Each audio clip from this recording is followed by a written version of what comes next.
Welcome to a little chat we are going to have with Chris Smith. That's me. Now that you have finished your row. Yeah. So the backstory before I turn it over to you is you recently returned from rowing across the Atlantic Ocean, 3,000 miles. Yeah, it sounds so daunting. 33 days.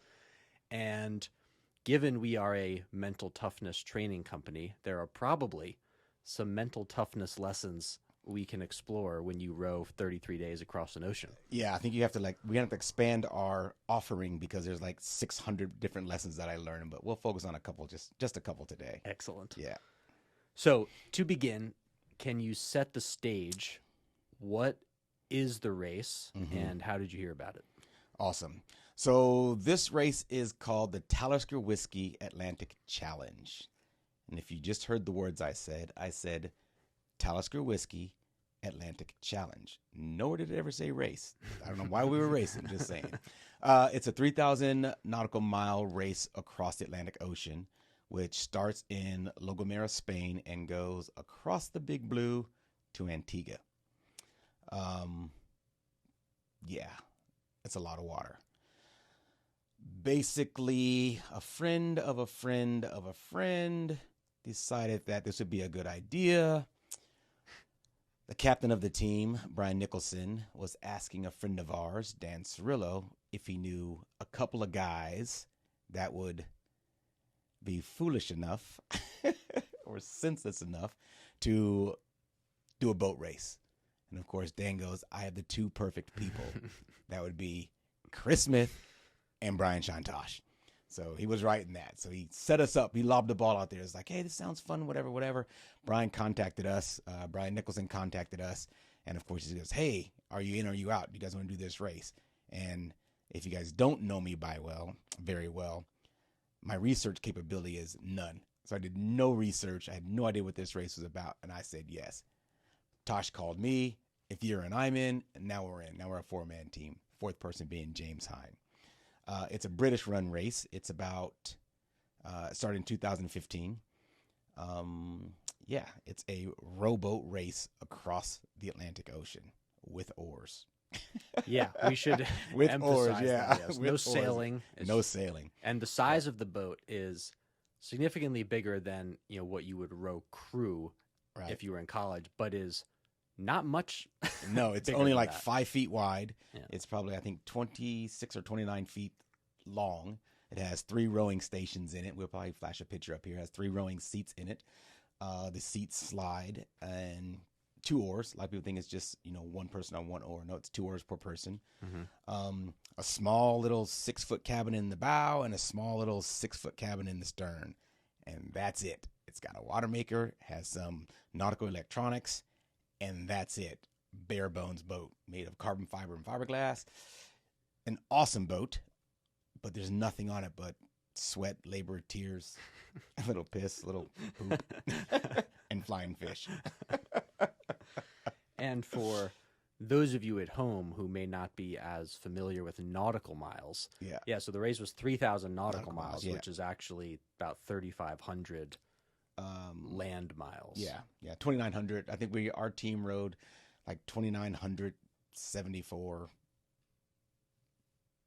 nautical miles. Right. Yeah, nautical miles. So quickly too. When you heard the idea, you said Dan called you up. You were I'm not gonna say called me up. He called me out, is what he did. I think he pointed a finger like these dudes do it. So, can you walk us through in more detail what that decision process was like? Yeah. Because if you called me and said, "Would you like to row for 5 weeks?" I would say no. Yeah. It's a much bigger picture, right? I think most times in life, the right thing comes to you at the right reason for the right thing. At that stage of my life, I was just in a space where I was seeking something different. Obviously, I do speaking. Obviously, I do coaching. And I just found myself kind of regurgitating the same stories of past, although great stories, but I didn't feel like I had anything new to talk about. I felt like I was getting a little bit stale. I felt like I was not moving forward. I felt like I wasn't walking the walk. I felt like I wasn't choosing a wrench. Like all the things that we talk about, I wasn't pushing myself in the space that I live in, right? Still doing great things, still trying to help people, mentor people, inspire people. But I felt for myself, something was missing. I just wanted a challenge. I wanted an adventure. I wanted to try something completely new, completely foreign. Like, dude, okay, I was in the Navy. Truth. I have 2 sea tours. Truth. Both tours, 12 days apiece. Mm-hmm. All we did is eat, lift, and work out. That's it. And made everybody mad because we did no work. So 24 total days on a big Navy vessel. You know, you're 40 feet above the water. Or the rowboat is on the water. It's like 2 feet off the water. So a whole different experience. So I have 0 nautical experience really, or open ocean experience. And it was really exciting for me to go, wow, I know absolutely nothing about rowing a boat. I know absolutely nothing about being in the open ocean. I know absolutely nothing about being in an event that's super demanding, super hard, and I don't know how to react, how I would react in that situation. I was really excited to kind of figure out what that would feel like, what that would be like, just to have that experience, right? Wow, I have a whole nother story now to talk about, that how it's helping my life and helping others. So yeah, that's what was really appealing and interesting to me. You know, the physical part, okay, I've done physical things, but not that physical thing, right? So all new experiences was super exciting and terrifying at the same time, right? But that's called excitement and energy, and I was really seeking that. And so your background with this kind of stuff is you've done a lot of ultra endurance races before. Mm-hmm. I think the last big race you did was titled the world's toughest race. World's toughest race. So not like 5Ks at the local park. Not that there's anything wrong with that. Yes, 5Ks. I don't know if you guys know, I just walked 5 miles with my wife because I can't do anything right now because my body's broken. But it was an awesome experience for her and I to share. So, hey, 5K, 5 miles, a big event's a big event at the right time for the right reason, right? So, but your background is you've done a lot of very long, several 100-mile, adventure races that include, some are just running, some include biking, a bunch of different things. Mm-hmm. So having done all of that, and obviously all your experience from the teams, what led to the feeling of, oh, I'm not really doing hard things. I'm not really walking the walk. Is it just kind of, you notice, hey, if I don't do something big every 2 years, I start to get that nagging feeling? Or is it, you know what I mean? Like, because it's not like you're someone who's never done hard things. You've done a lot of them. So what led you to feel like I really need to do something again? Inside, I knew that the things I was doing, was the outside adventure race, like in real life, I just wasn't driven to push myself hard. Wasn't driven to suffer a little bit. It wasn't driven to feel the pain points and learn from those experiences. I just was not living up to my potential of what I believe I'm capable of. And I don't want to live in that space, right? I want to challenge myself. I want to keep pushing the threshold. I want to choose hard things, have new experiences, and share it. That's just kind of who I am. I just knew I wasn't doing that. My last race in Fiji, we didn't complete the race, so I felt a little vacant after that, right? I was like, oh, I really wanted to finish this race. Real life happens. We didn't get to finish that race. So it was a little empty, a little vacant. I was still seeking, searching, wanting to know capacity, wanting to know threshold, wanting to see how I do in bad situations or great situations, wanted to see what kind of team player I was or teammate I was, wanted to check leadership skills, wanted to check followership skills, wanted to be part of something grander than myself. For this race, I really wanted to do it. I mean, I've ridden mountain bike, I've run, I've walked, I've paddled, I've done other things. Yeah, they're still super fun, but something completely new. What a great opportunity, really. So I felt really grateful for having the opportunity. Yeah. Back when we were first meeting and talking about why you joined. That's a long time ago, huh? Indeed. Why you wanted to join the teams. Because I think most people who are unfamiliar with the teams think it's kind of, you finish high school or college, you go right in, but you were 29, I was 29 when I went in, and you were doing chemical engineering electrical engineering.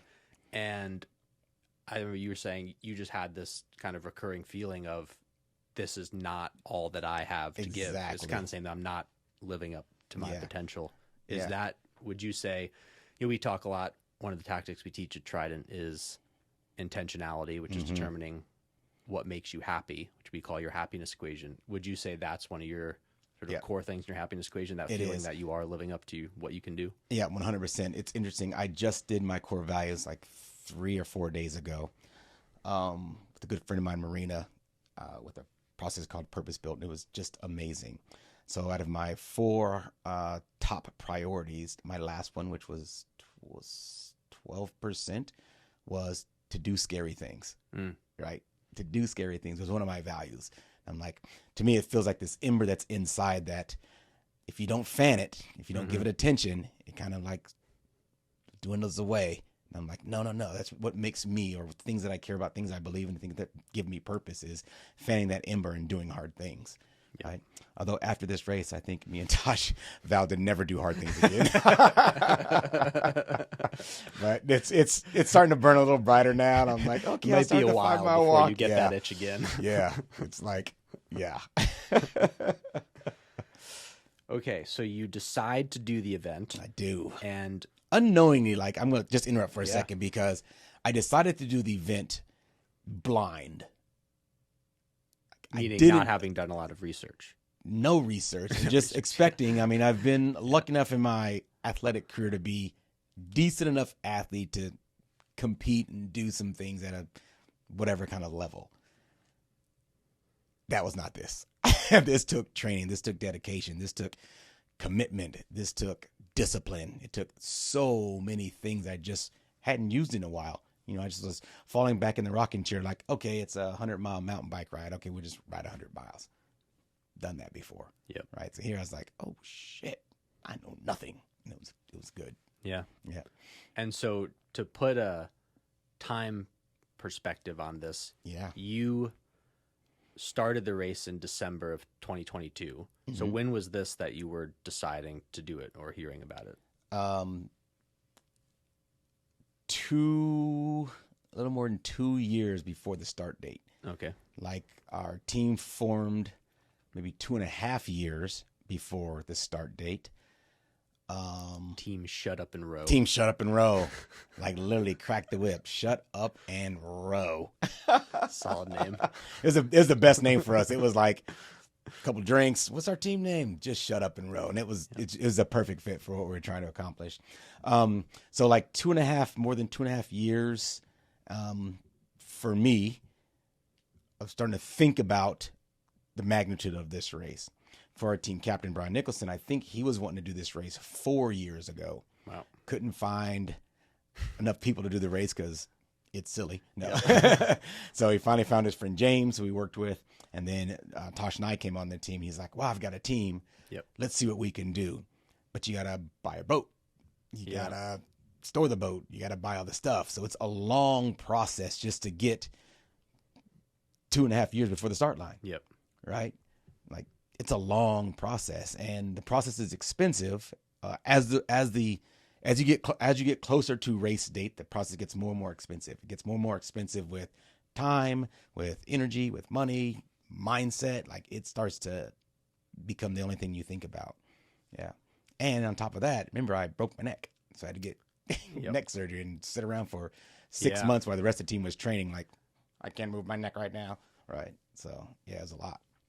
Was that, I remember that period. Was that pretty, I don't know, that sounds stress inducing, that you've got an enormous event, your whole team's training. Yeah. You can't really do. I mean, I remember at the time you were like, today I've been cleared to lift 10-pound dumbbells. Exactly. It's like, we used to row 3,000 miles. Yeah. So in less than 2 years, great. Right? Like, crazy. So my training time was like 1.5 years. It was daunting.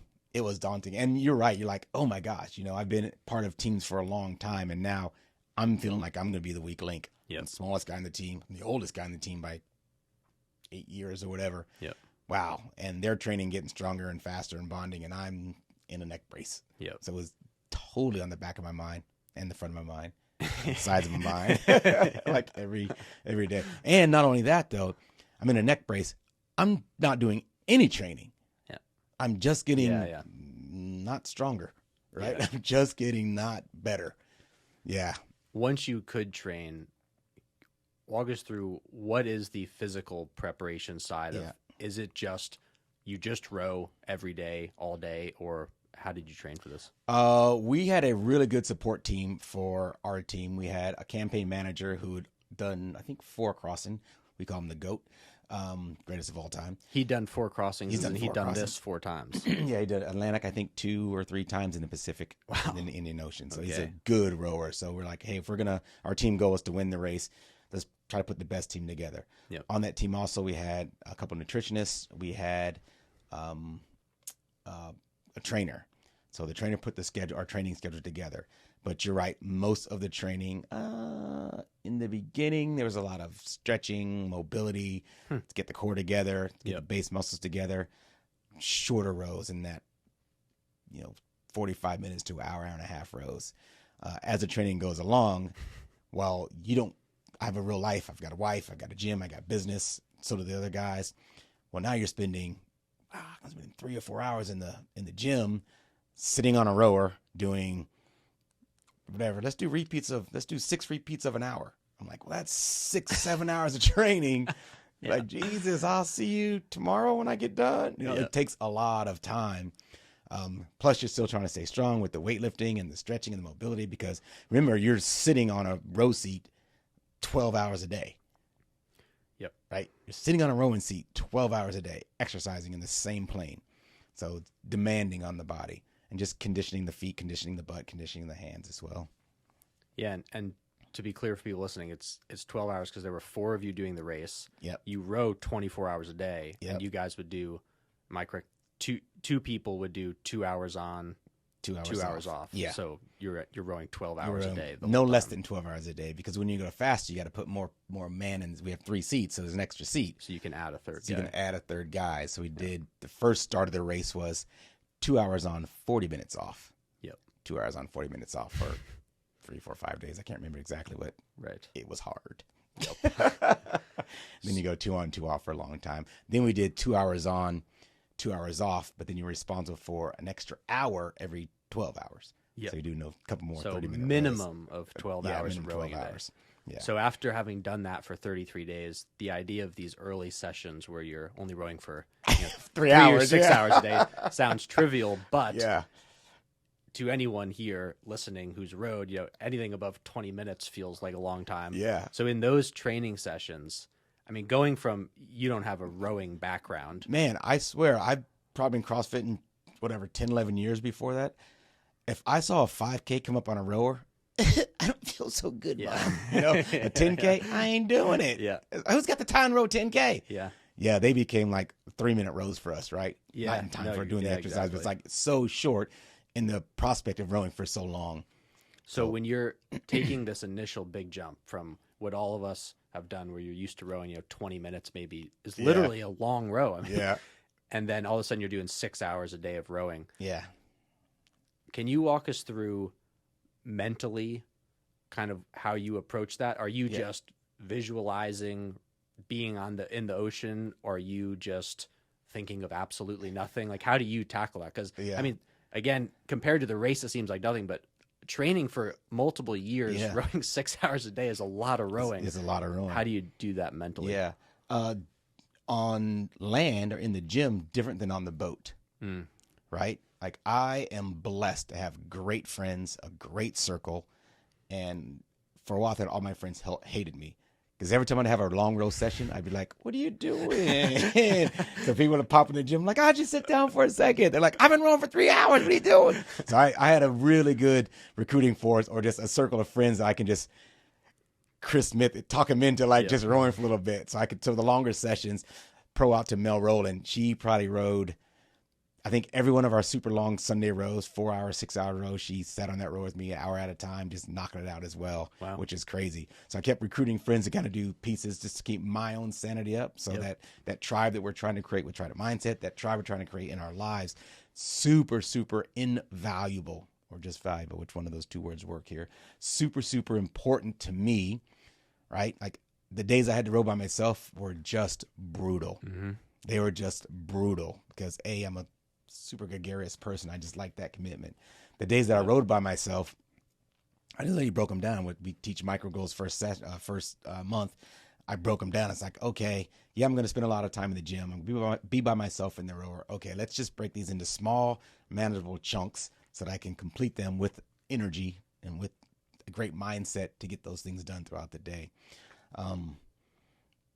Yeah, like, God, the amount of discipline and the amount of focus it took to kind of stay engaged was incredible, especially just training. You know, once you're in the event, you're in the event, but just working up to it, super challenging. And so for people listening who are not Trident Mindset members, What? first of all, shame on you. Shame on you. When you say micro goals, they might not know what you're talking about. Oh, So if yeah. you've got, say, your workout for the day is to do an hour row, rest for whatever, a few 10 minutes, and do another hour. then row. do that 6 times. Yeah. What does Yeah. micro goals mean in that context? Yeah. So say the workout is 1 hour on, 10 minutes off, or 3 minutes off, 1 hour on. All right. So I'm pacing energy first. I'm like, okay, it takes me 1 hour to row 1 hour. I'd break that into, say, 6, 10-minute blocks. Okay, I'm going to try to meet my meters, whatever fast I'm going for 10 minutes. Nice job. Okay, let's do that again. Nice job. Do that again. Wow. But as that gets tiring, so for maybe the second hour, I break that 10 minutes into 2 5-minute blocks, right? So now I've got, whatever the math is, 25-minute blocks that I'm trying to row and keep my energy high. And obviously our coach did a great job of saying, hey, stay between 18 and 20 strokes a minute. Use this kind of energy to try to keep pace or gain endurance while I'm doing that. Yeah. So it's breaking a large task, if you will, or a task that you don't want to complete into smaller, manageable chunks that are easy to digest. Yeah. Right. So instead of, I have 6 hours of rowing to do, which can be soul crushing. Yeah. Just focusing on making it the next 5 minutes at the goal pace. That's super manageable. Yeah, totally. Yep. Hey, you know what? I'm going to really focus on these 18 strokes for this minute. Oh, let me do that again. And I actually use that on the boat as well. I remember Tosh had the camera in front of me and I'm like, you're doing the same thing over and over and over again. And he's like, what you doing? I'm like, 1 stroke closer to Antigua. Yep. Right? Like after a while, the 2 hours became not manageable. And you break it into an hour. And row minutes are not real minutes. They are long. Row minutes like 7 minutes. But yeah, so you break those into manageable chunks. And, when times got a little dark or times got like, oh my God, I got to row another 120 minutes. This is 1 stroke closer to the finish. This is 1 stroke closer to Antigua. Right? Just break it down. Yep. Yeah.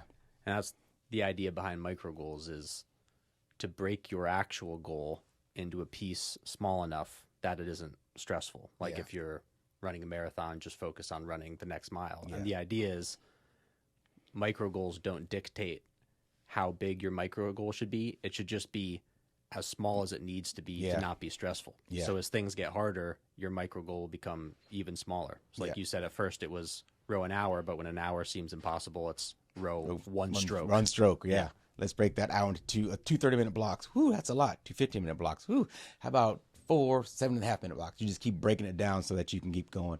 And you've all heard the saying before, well, how do you eat an elephant, or how do you finish a marathon? 1 bite at a time, or 1 step at a time. It gets you there every single time. Yep. Yeah. Okay, now, final question before we get into the row. Final question. Is people often ask about the food situation.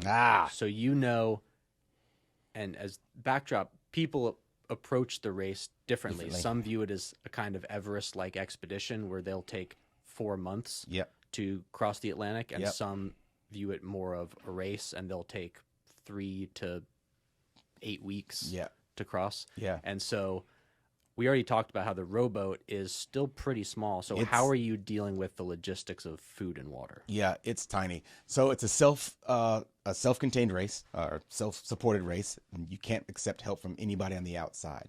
So what you put on the boat to start, you row that sucker across. Our boat had a water desalinator, right? It's a solar-powered boat, 2 solar power panels on the bow and stern, 2 lithium batteries, a water maker, and the electronics. So we had a GPS auto tiller, so it manages the rudder by itself by plotting a course. Obviously, VHF radios, a chart plotter, chart plotter and an AIS. And the AIS is a instrument that lets other boats know that you're in a certain proximity. So it's like a pinging signal that says, oh, look, there's a gigantic boat. Look, we're a very small rowboat. Please don't run over us. Mm-hmm. Right. And all of that ran off of our solar power. What was your initial question, though? Food and Food so and you water. covered Yep. water. Yep. How So- do you pack a month's worth of food into a tiny rowboat? Yeah. Especially when you're burning Yeah. a million So calories a day. food was probably one of my scariest things. Yeah. On average, a racer that races this loses about 26 pounds. Typically, rowers are big people, so it's a percentage, right? On this race, I lost 17 pounds. So going into that, I knew that I'm an ectomorph. My metabolism is high. We all got tested for our basal metabolic rate, and mine was about 2,200 calories a day. A day, yeah. Right, a day. And That's an basal average metabolic day. rate is how many calories you're going to burn on a typical day Just staying alive. without exercising at all. That's laying as what a your corpse in a body's bed. doing to live. Yeah, And that's pretty high. it's pretty high. Yeah, I'm 2,200's high. 170 pounds maybe, right? So it's Yeah. pretty high. So you take that in consideration. We lived on freeze-dried meals, so like Mountain House backpacker meals as our main source of energy. And then we created snack packs, like Ziploc bags full of, for me it was, it's embarrassing because nutrition is important. My snack packs had a Snicker bar every day, a box of Good and Plenty's every day. It had some beef jerky. It had some nut bars, so I'm trying to make up my total caloric bags were about 5,000 calories, Okay. right? But I'm burning somewhere between 52, 53, 5,400 calories in a day. So you're at a deficit. And that's because I can't ingest 5,400 calories a day. I just can't eat that much food. Yep. I'm sorry, I can put that much food in my body. My body can't process it in Yep. 24 hours. It just comes out as poop and just waste. So I was kind of living on the 4,800 calories a day, of which I can honestly say I don't think I finished a whole bag any day. And we talk about discipline, we talk about focus. Well, yes, you need discipline to get on paddle and row, but you also need discipline to take the 2 hours to eat your fucking food. Your job is to eat your food so you can be strong on the row. Your job is to hydrate. Your job is to take care of your body. Your job is to get rest and 120 minutes off so that you can be 120 minutes on for real. Yep. Right. And a lot of discipline, a lot of focus, And that's so hard to do because in the 2 hours Yeah. you get off, A, you want to be sleeping and Yeah. hanging out, and B, when you're putting forth massive physical exertion, you it's feel like so hard shit to and you eat, don't yeah. want to pile calories in. Yeah. And then it's like, we're racing, so we're trying to take light volume of light food where it doesn't weigh that much. So yeah, I can open a can of pork and beans. Yeah, but there's zero trash. You can't put any trash in the ocean. So whatever you put on the boat, you take off the boat. So, plastics, everything matters. Ounces break backs, right? Ounces make pounds and pounds break backs. Everything matters. So you're really trying to pack consciously of what you're going to eat, what you're going to waste, what you're not going to eat, right? So a jet boil, freeze-dried meals, lots of snacks, right? But you ever try to eat a Snicker bar every day or 4 times a day for 33 straight days? Like every snack pack had a Snicker bar in it or 2. I still like Snicker bars though. Yeah. So we get to time to begin Yeah, race day. the race. Oh, in can I add one more Spain. thing about the Yeah, nutrition? Yep. And you're trying to be smart as a racer. There's going to be some kind of weight loss just on average. Get fat. So I was working that last 3 or 4 months to put on some extra weight. My goal is to get to 180, 181 pounds. Probably not the most healthy weight, but it's just calories after a while, right? It's just fuel. Because what are you at normally? About 160? About 171. 170, okay. Yeah, 171. I feel pretty strong at 171, 172, somewhere around there. So I was trying to put on extra weight, but every teammate had their own nutrition, their own kind of plan to do things. Tosh did a great job. I think he only lost like 8 pounds. I lost 17 pounds. James lost 20 plus pounds. I can't remember what Brian lost. So it varies because, you're eating the same food every day. Yep. Right. So it's super, super challenging. Yeah. So we get to day of the race in Spain. Yeah. Yeah. How are you feeling at this point? It's been actually, I want to take one step back first before we get to this point, which is the aspect of mental toughness. I think one of the aspects I struggle with the most is the sort of looming cloud of having, when it's something like really gnarly that you have coming up and you know you're just going to have to put it down and suffer. Usually that's not a super long period, but for you it was multiple years of knowing, probably, I think it would be fair to say, the hardest race you've ever done. Maybe not the hardest thing you've ever done, but the hardest race. How do you deal with that? How did that affect you? Did you find any successful strategies for dealing with that looming cloud of, oh my gosh, this is going to be pretty legit? Well, we talked before about the space of the known and the unknown being called, the space between the known and the unknown being called fear, right? I'll rephrase that for this, because it wasn't fear between what I didn't know. Like, we didn't know anything. We trained in our boat in Florida. We rode from South Florida to Georgia, South Florida to South Carolina. So long rows in the boat, in a somewhat in an open ocean environment that was controlled by us, which is great. So we had experience in what it felt like to be on the boat for multiple days and how to eat and all those things. But this race is 30 plus days long. So that space in between was so cavernous. It was too vast to be afraid of, too vast to think about the dark cloud, because what you learned was, I go back to micro goals. I just got to worry about 2 hours at a time. I got to worry about 2 hours on and 2 hours off. That's how I dealt with the dark cloud. It's like, well, all I need to do is do 2 hours on and 2 hours off. That was my plan in my head, because I didn't know enough about the magnitude of the race, because it was completely foreign. Yeah, there's some videos out, there's some research you can do, but you could look at video of mountain biking on YouTube, doesn't make you more or less afraid. You might have more skills. You still have to go out and practice. So I don't think I'm trying to make sure I'm 100% honest right here. I never really thought about the race as a dark cloud. I was really worried about the food. On our training races, a lot of indigestion, a lot of heartburn, a lot of bad poo-poo, like all the things about me being a food bitch that I was worried about, because there's no saving yourself on a boat. There's nobody coming to rescue you, right? Yep. So that was on my mind. Rationally or irrationally, it was one of my biggest worries. Oh my God, I'm going to get really skinny. I'm going to be really weak, not be a good teammate. Like all the things that not eating well would do for you which is common in ultra endurance races. Bonking, running out of energy. But those ultra endurance races are hours. And there are race officials nearby and ambulances. Are you okay? Here's an orange, here's some water. Yeah. Nobody bring you an orange and a water. Yeah. Right? You're just on your own. But that's where having good teammates and knowing you can lean on them for anything, that's where we kind of, these guys, we'll get it done. We're going to get the thing done. Yep. Right? So that wasn't a worry. That wasn't a fear. Everybody's capable of doing a lot of things on the boat. So I never really had fear or intrepidation about how we would do it. Right? Like how we're going to get it done was never a worry for me. The unknown was just exciting. It was more energy exciting than, I guess, fear, I guess. Yeah. Yeah. And now to race day, how are you feeling the morning of setting off?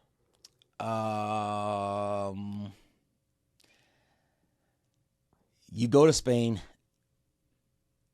8 days before the race day, right? So that energy is building, and you're kind of tinkering with your boat, making sure everything's working right, doing all the stuff, and you're just piling in food, trying to get extra fat before you go. And you're just you just want to get on the water and go. All the cameras are there, people are interviewing, all the stuff that you really don't want to do. You've been training for 2.5 years. You just want to fucking get going. You want to get going. So, and it's energy that you got to temper, because it's just wasted energy, because you can't start till race day, right? Till race time. You can't start until race time. And they manage how much time you can spend with the boats. There was a lot of off time that I'm not used to having. I could just show up and go. Yep. You know what I mean? And that was not the case. And that was not challenging, but that was less than settling. Mm-hmm. I was like, God, I could have got here, imagine in my head, like 2 days and been all prepped up and ready to go. Because that's my typical MO. It's like not to spend a lot of time before, because it does just create anxiety and create stress. Yep. So we did a good job of keeping that at bay Yep. by keeping busy, right? Trusting in each other, doing our tasks, and then enjoying the time, having fun when we can have fun, because there's no fun on the boat. Just kidding. The boat is work. Yep. It's just business. Yeah. And as we said before, some people treat it like an expedition, some a race. Yeah. You guys as a team had decided to A, treat it like a race. It's like a race. And B, in typical fashion, the goal was to win the race. Win the race, yeah. And so... We're just so crazy. And so was the understanding from the start that that was going to take quite an aggressive pace, or was okay. Yeah, it was going to take aggressive pace, of which we don't know. And here's where some of the rub kind of happens when you're in the middle of an event with zero experience. Okay, we have a great campaign manager. Again, did a great job at managing how he's showing us, telling us the things that we should do.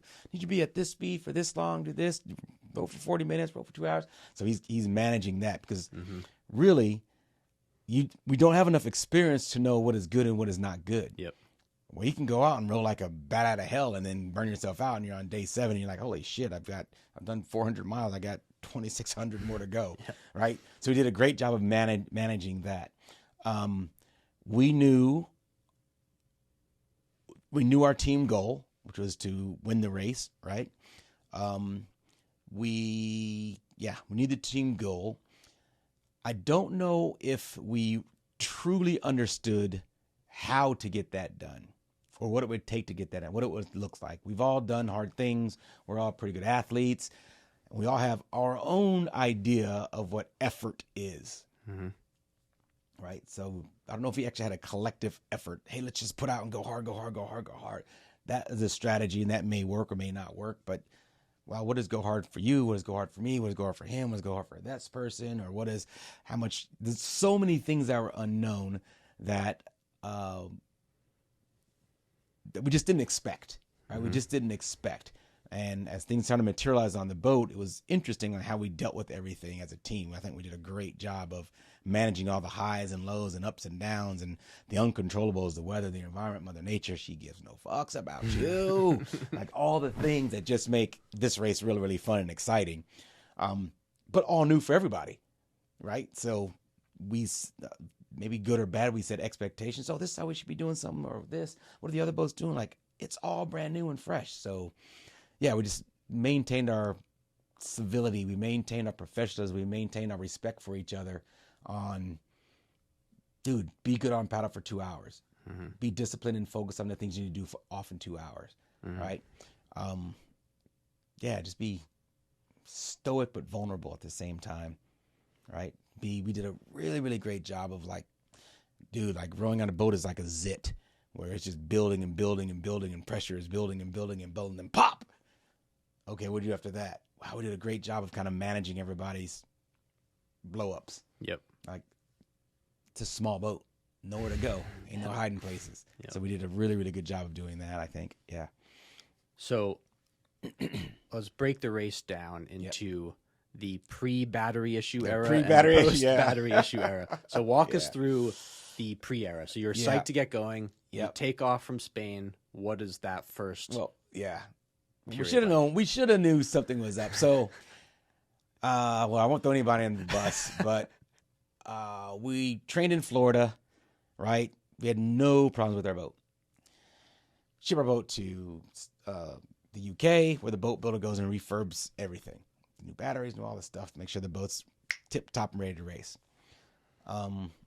Get the boat in Spain. We go through it. First day out, we're like, oh, fuck, we can't make water. Right? Look in the water compartment, and some of the clamps and stuff are not on the hoses. Easy fix. We start going through the batteries. When the battery labels was wrong, hey, man, it's a battery label. Shit happens, dude. It's things happen. yeah, so the first, like, it's been a little bit, so my time might be off a little bit. Like the first, our goal was, hey, we're going to go 2 hours on, 40 minutes off for 3-4 days or something like that. And it's a lot of work. So you're just crushing the paddle, crushing the oars, staying focused. Everything is going to plan. We are crushing the race. We're tied for first. We're leading for the front. Everybody's chasing us, you know, good races at night. Everything is going super, super good. Phase one. I'll just stop there. Phase one. The boat is fantastic. The energy for all the teammates are fantastic. Everybody's doing everything right, or best we can. Everything is working great. We are literally, out of 42, 44 boats, we are a quarter mile separated from the other boat that's in first and second place. We're tied for first. Yep. Right? We're tied for first. This is a British race. We're an American boat on an international stage. We're tied for first at day, I don't know, well, maybe 8, 9, 10. Yeah, I think it was around 8 or 10, yeah. Yeah, somewhere around there. And it feels freaking amazing to the point where I'm like, dude, with this amount of effort I'm putting in, the amount of rest I'm putting in, like I can do this for a long time and be okay. So at this point, again, the perspective gets weird, dude, because it's like we're talking about 8 days being only a little part of the race, but it's also it's 8 days of rowing, 2 hours on, 45 minutes off. Yeah, I mean that's already longer than almost any ultra endurance sport. Yeah, you put in more energy. Right. Yeah, we're at maybe that enormous. last couple of days. We're at 2 hours on, 2 hours off. Yep. But we're doing really good. We rode hard at night, rode hard in the daytime. We're doing really, really well. Almost to the point where even the race officials, Atlantic Campaigns, were saying, it's like, holy shit. They've got a motor on their boat. They were saying, man, we're going to have 5 boats finish the race in like the same day, which is absolutely unheard of in this race. It's a month-long race. Yep. Like how they're like, everybody's doing the same. Everybody's doing really, really good. We're in first place about 2 miles or 4 miles back. There's boats in second, third place, whatever it is. You know what I mean? It's a really, really tight-knit race. And traditionally in this race, the first boat that made 900 miles typically won the race. Because by then everybody's settled in, your pace is about the same. And where you were at 900 miles is pretty much where you're going to finish. And our goal is to be the first boat at 900 miles. And we were really close to that, maybe about the 600 or something miles. I can't remember exactly. And there's like trouble. And it was like a real, like a foot race at day 8, rowing for 24 hours a day. Yeah. So it's just unheard of how quickly, how hard the teams were, how fast the teams were. It was just unheard of. The race organizers were just like, what the hell is going on? They were so excited. Yeah. And despite it had already been over a week of rowing, you were all feeling solid. Feeling solid, like strong. You know, you're blistering, of course. No, your body's taking heavies, but you're expecting to take heavies. It's a hard race. But everything was manageable. Like everything was working. It was fantastic. I remember sitting in the seat one time. I was like, holy fuck, we're going to fucking win this thing. You know what I mean? Like so excited. Yeah. Like, yeah, we can keep this up. Right? We're kind of down into our 2 hour in our regular shift. Like we can do this. We can do this. Yep. It was amazing. Just amazing. Yep. Just amazing. I think I saw Tosh after the race speaking about this period. Yeah. And he was saying sort of an important mindset point, which is he's like, we were feeling really good, as you were saying, but part of the reason we were feeling good is, you know, our training. But part of the reason we're feeling good is your effort was being validated every time. You know, you'd put out for 2 hours and you'd see it paid off. We're in really good position. Things are going well. And it's the point of don't only focus on the finish line, focus on, hey, I just did what I needed to do in this moment to get to the finish line. Yeah. And that's something to be proud of. And I think that's a huge mindset point is not just focusing on the far off thing, but actually, you know, congratulating yourself every time. Yeah, every win, like every 2 hours. Actually, I was even breaking those hours into like 1 hour blocks because every hour we switched with a different rower, right? So every hour someone was coming on to a seat, and everybody rows a little bit differently. So it was exciting and interesting. It's like, wow, we crushed that hour. Wow, we did this for that hour, you know. And it was just nice to have those like you said, those quick high fives on. Yep. Whew. And even even to the point, maybe, I don't know, early days on, like a week or so, I was like, wow, no seasickness. Wow, no indigestion, no bad things. Hey, the food is really, really good. I talk to myself. I get off the paddle. I sit back in there. I was like, I can't wait to eat this freeze-dried meal. It's going to be delicious. I boil my water and make my food. I'm like, oh, my God, this pasta bolognese it's amazing. It needs some salt. It needs some hot sauce. Whatever it is. Just trying to keep my mind fresh about enjoying the food, because I know I got to eat this food for so long. So keeping my mindset so I don't get down on the food and I don't start to like it, then I don't eat it, then I get weaker, then I'm a poor teammate, like all the things, like keeping that self-talk, right? Where we're at month 11, right? Keeping that self-talk in the right place to keep me energized and effective. And I remember coming out of the cabin every day, I was like, what's up? Just being excited for the next 2 hours. And then at the end of 2 hours, and recharge, and just go back, and just a big cycle going over and over. A lot of self-talk, a lot of discipline, a lot of focus, a lot of just, hey man, sometimes you got to be stoic in there too. You're like, everything I have hurts. Well, you know what? If I start moaning, bitching, and crying, and someone else starts moaning, bitching, and crying, and it's a bad cycle. So yeah, stoicism in there as well.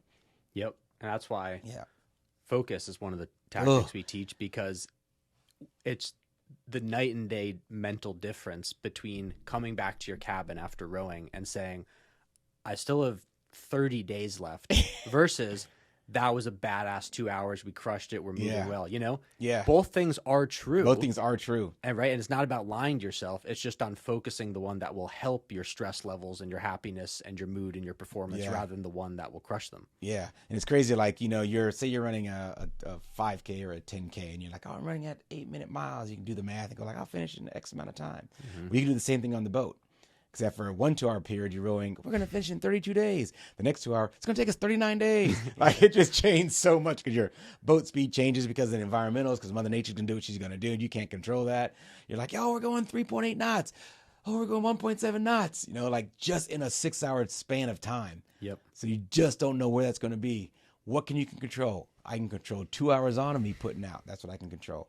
I can control 2 hours of me off, eating, hydrating, trying to get some rest, trying to take care of my body, trying to lick my wounds and all the things. So yeah, it breaks down. Like, it's big picture, but small picture. It's vacillating really, really well. We talk about that all the time. Focus on the action you can control now, not the outcome you can't control later. That's a good example of that. And so let's dive into that for a minute. You said, 1 2-hour period, you can be going super fast. The next, you'll be going super slow. Doing the exact same effort. The water. Oh my God. When I was watching from the safety of my home, the Instagram videos. Were you rowing? Were you like partner rowing, just to pretend? No? I was not. Ah, Jesus. The first thing I noticed when I saw the Instagram videos from the early days, it hadn't even occurred to me. It should have, but the water, when you're in the middle of the ocean, is not similar to what it feels like to row on a rowing machine or to row crew, in Boston. Yeah. I mean, it's like you're on a permanent roller coaster ride. It is. I don't know how many axes there are on the earth, but all of them are moving. Like, every axis is moving. The only stationary points you had on the boat were your feet strapped into the foot stirrups and your butt on the seat. Maybe your butt on the seat. Like, those are the only static points. They're the only thing that's moving that you're actually controlling, because everything else, even though you think you're managing your oars, the water's managing your oars. The wind on the blade is managing your oars. How the oars go into the water may be different. Your oars may be like this. On a concept 2, straight in, straight out. Here, water smash your oar and stabs you in the face, or hit you in the kidney, or hit you in the pee-pee, or all the things. Like, it's just so different. The pace on a concept 2, in and out, in and out, in and out. With the pace on the rowboat, same thing, in and out. But wow, are you too fast? Are you too slow? Are your oars hitting the water? Is the water moving faster? Is the wind blowing you this direction? Like, so many things that it's just hard to describe until you get out there. And everything is moving. Like, everything is moving. Everything is moving. Like, everything is moving. I took a video one time. I'm like, dude, everything is like swaying and rocking. Like, everything is moving all the time. It's super crazy. It's crazy. Yeah. Yeah. So you've concluded your 8, 9, 10 days of glory. Yes. Now walk us through the battery phase issue 2. phase. Yeah. The post well-functioning batteries phase. Yeah, I'm having like flashbacks right quick. So let's start with, what happened? So what happened, When did right? yeah. So we're doing really well. We're rowing really hard. We got our cycle. Everything is going great. I can't remember what day it was. I think it might have been around Christmas time, or it's just before Christmas Day, right? So we started December 12th, so 10, 11, 12 days or something like that's in there. Nighttime, big winds, maybe 20 plus knot winds or something. And you got to remember, you're in the ocean. There's no ambient light in the ocean. If the moon's up, you have light. If the moon's not up, you have no light. If the moon's down and it's cloudy, it is dark. Like dark. Like close your eyes, nothing happens dark. Like, holy geez, it's dark, right? Like it's dark. But you're in a space. I can remember like rowing at night. Like all I felt like I was rowing between two canyons because you just can't imagine them at the amount of space that's around you because there's nothing there. But your brain just wants to tell you like, oh yeah, you're just right here. You know, it's very, very. You can't even see your oars. It's crazy. Rowing. I was actually bedded down. I think maybe Tosh and James or somebody was rowing. And all of a sudden, you just, boom, like the boat just freaking water hits the boat, picks the boat up and just, wow. I think I'm telling the truth. Because two things happened. The boat got lifted and the oar got stuck. At the same time, the boat loses power. Now, those could be kind of off on time or whatever, right? Because it's a long time ago and it's kind of fast. But I think maybe the first time the boat lost power. I think the first time the boat lost power, which means the boat is the rudder, GPS, a tiller runs the rudder, tiller. Right? So you're putting in waypoints and the boat's doing its best to stay straight. Manpower is moving the boat, right? Water goes across the rudder, the boat moves, and we turn. Which is hugely helpful. Oh my God. Compared to having to manually navigate.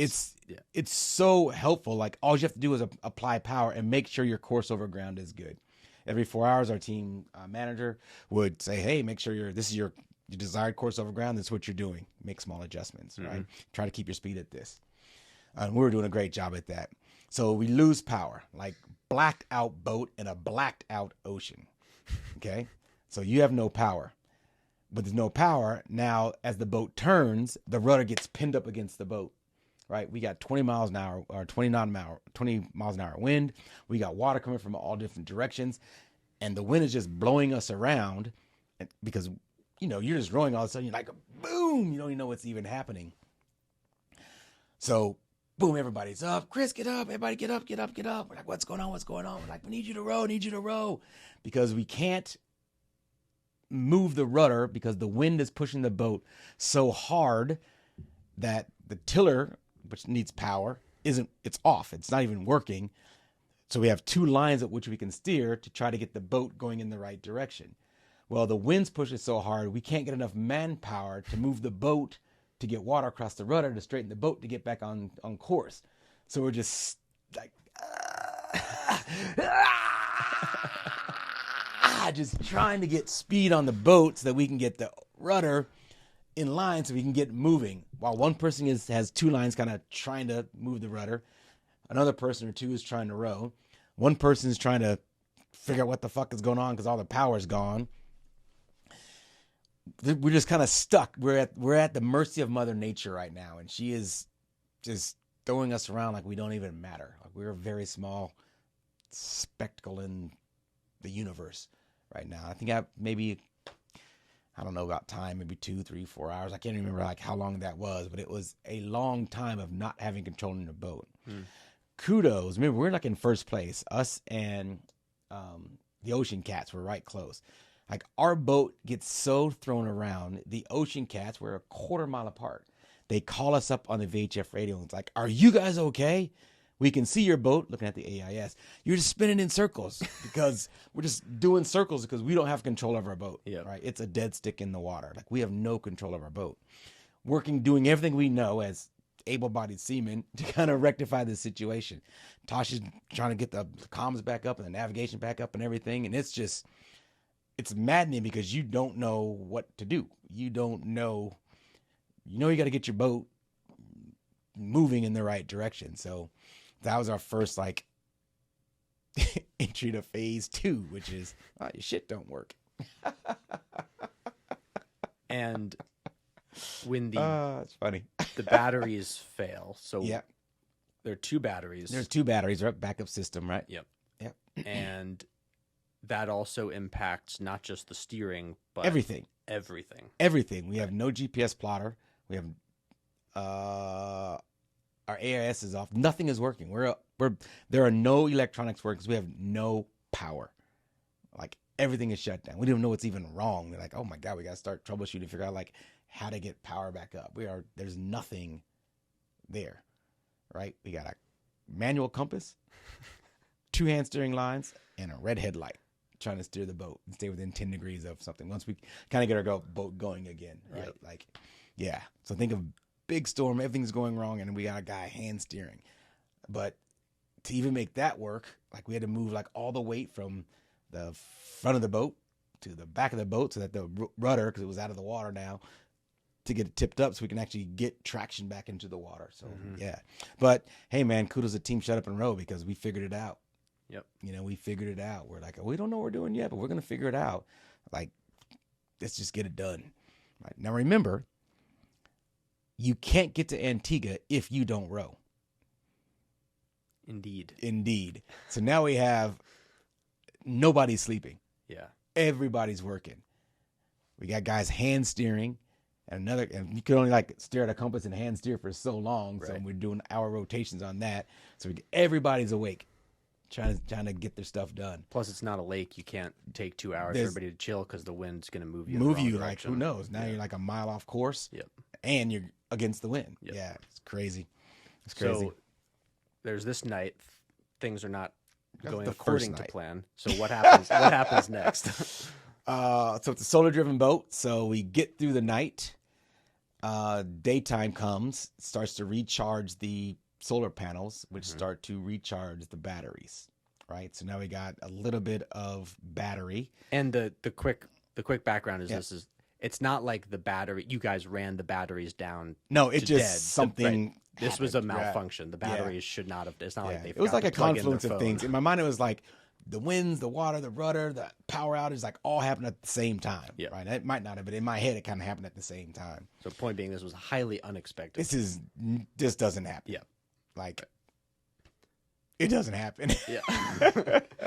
So now sun's coming up.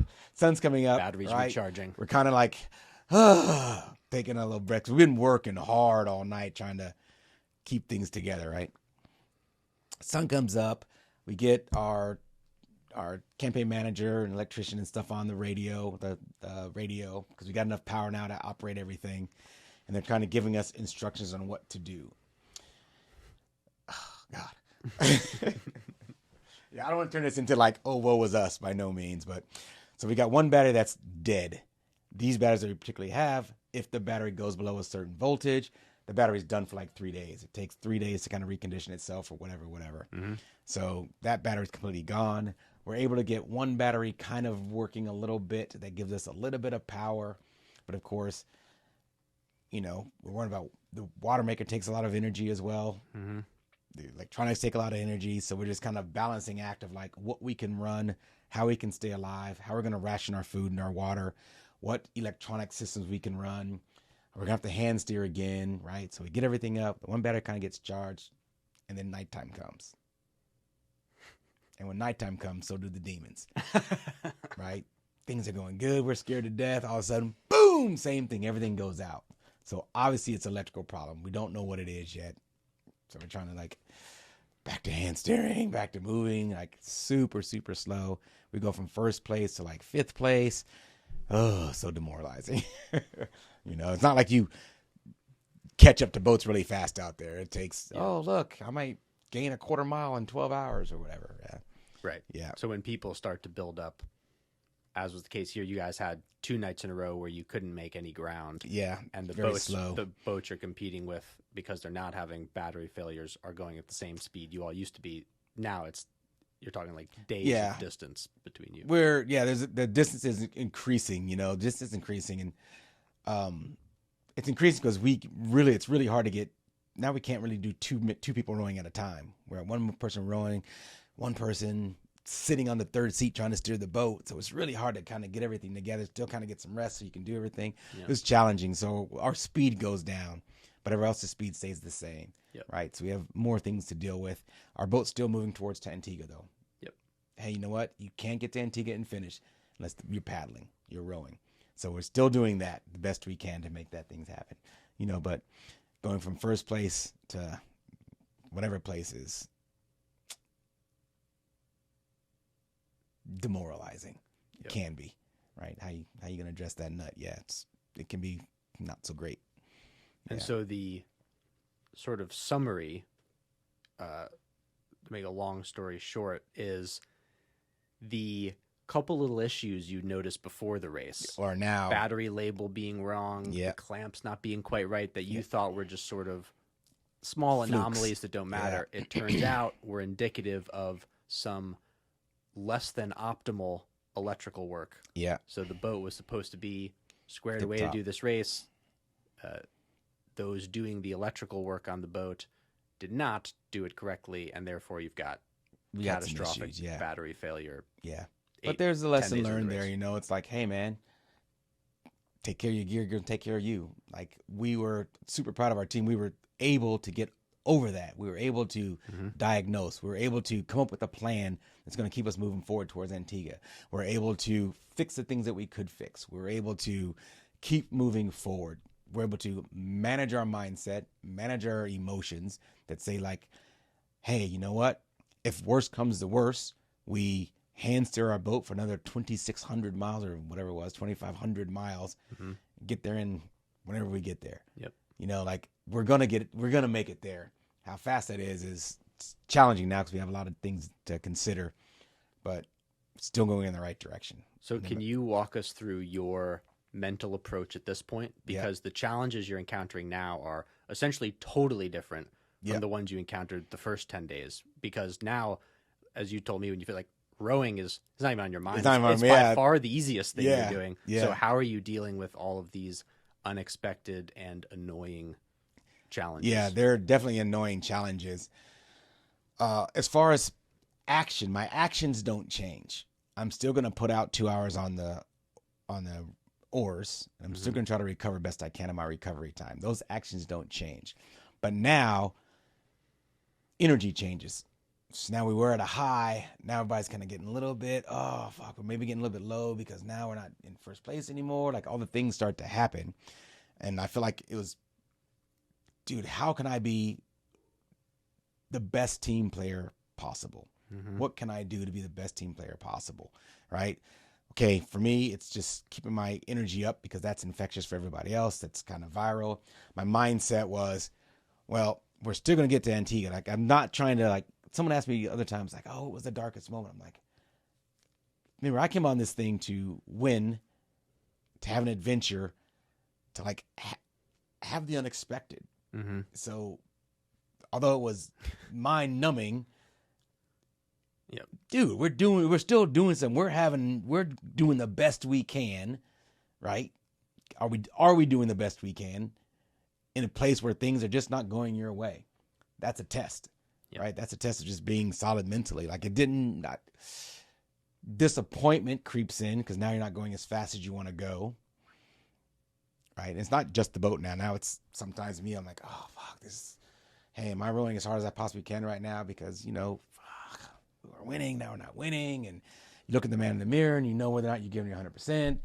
Sometimes you are, sometimes you're not. Well, fuck, get back up. Find a way to get back up. And that's like, hey, dude, everybody wants to win. Let's just keep rowing hard, right? For me, a little bit. And it's just one stroke at a time. It kind of backs down to like, dude, am I still doing what I can to get this boat and keep my energy up, my mindset up, and affect the team positively? Yep. Yeah. Part of my job on the boat was not to add too much more shit in the kitchen. Yep. We got very capable people that were diagnosing problem sets. Sometimes I just need to shut up and just freaking row. We just need somebody to keep the boat moving forward on my shift, right? Where we're trying to diagnose the battery issues, the electrical wiring issues, all the things. Your job is to row. Don't add your extra jazz in there. capable, yes, but don't add your extra jazz. It's not going to do anything right now. Mm-hmm. Let's just try to do the best we can. And I think everybody did a really good job of trying to maintain their space, right? Maintain their space there. Yep. That's something we talk about when we teach focus Yeah. is when things get really hard, oftentimes the best strategy for your mental health and the one that's most productive is to turn your focus outward. Turn it outward, yeah. Rather than thinking about how much it sucks, it's how can I be the How best can I be the teammate? best How can teammate I help possible? him? Yeah. How can I say something that boosts Yeah. his spirits? And even though you might think, oh, well, you're in a tough place, you got to deal with yourself, helping somebody else actually helps you more than anything else would because it takes your mind off of your own shit. Yeah. You were talking about in the self-talk month about, sometimes it's self-talk, but sometimes it's outward talk. Yeah. You can help somebody else, right? Yep. Right? I get out the thing. I was like, hey, does anybody need anything? Yep. Simple question. Everybody's going to say no, but so what? Yeah. Does anybody because no one wants to be a burden to somebody else, right? Yeah. Like every minute matters. You're 2 hours off. Every minute matters. And if you're giving it to somebody else because you want to, that means they feel like they're taking it. You're like, no, I'm generally here to help you. Do you guys need anything? Right? Is there anything else I can do? Like simple words of encouragement, simple words of just being like, hey, man, we're in this together. Let's do the best that we can. Yep. Does it always work? No, man. That's, especially in a race like that. It's a long race. There's sometimes you're just like, leave me the fuck alone. Yep. Right? Like maybe I'm really dark right now and I don't need this external thing because I'm trying to do with my own things my way. And then I'll apologize. Dude, sorry about being a dick back there. Mm-hmm. Right? Sorry about being not the best teammate right now. Had a low point. Yep. But thanks for being there. Could we high five and getting on with it? Let's high five and get on with it. Right? Yep. Yep. So at this point, you had some unexpected challenges. Yeah. And my understanding is, correct me if I'm wrong, that based on sort of the time this cost you guys Mm-hmm. and where the leaderboard was, it wasn't a matter of negative attitude. It was mathematically, we're not winning. Even if we row at record pace, first place is now. But not at very that far. time. At that time, Okay, this was later. there was enough time to still do something great. Right? Now, granted, we finished fifth in this race, or fifth and sixth, depending on how you look at the race. Awesome finish, but our minds were set on first. So it's a little disappointing you finished fifth or sixth, but wow, you did a great big thing already. It was more disappointing that because of some of those challenges, we couldn't go as quickly as we want. Mm-hmm. But that's not the only reason. Some of that was on us. Well, now we're a little bit in the dumps. Are we paddling as hard as we possibly can? You know, we rationed water, we rationed food. Like, man, that's not in the cards. We didn't plan on rationing water, plan on rationing food. Yeah. Right? We didn't plan on having like broken ore gates. We didn't plan on having these things break down. So it slows the boat down because we're responsible for going slower. Right? The boat's an inanimate object. It's going to go as fast as you put energy into it. But we're now down a little bit, so we're not going as quickly as we possibly can. Mm-hmm. Right? Or maybe you are. Maybe everybody isn't. Maybe everybody isn't. It's different. There's a lot of extra stuff out there. So not just because of the boat going wrong are we slowing down. Mm-hmm. Emotionally, we're slowing down. Yep. Right? It's troughs and highs. It's a long race. Right? And did I give 100% every single time 2 hours on? I'm sure I did not. I mean, that's a lot of 2 hours on, a lot of 2 hours off. Right? So, yeah. Yeah. And so at some point in the coming days, you reach the point where the team comes to the conclusion winning is well, yeah, there was a time when we're talking to our campaign manager and like so many things were going not in our favor that it became an exercise in safety. Hey, we just need to get this boat to Antigua safely. Right. So now your mindset's no longer in a race. You're like, shit, we're just trying to like conserve water, conserve food, make sure we get there safe because you don't know what's going to happen next. Like, right. We didn't have any power at night. Yeah. Dude, how are we going to manage this? Well, if we don't have power, we don't have a desalinated water maker. Now we got to hand pump water. Jesus, it takes 3 hours to pump a liter of water. Like, oh, that's got to be a consideration. Well, All of half our food is freeze dried. You don't have water to make freeze dried food. Oh, okay, we got some emergency rations we can eat. So we call up headquarters like, hey, we're in this kind of, they're like, open your emergency water, manage your emergency food. Like now it becomes a safety thing. Yep.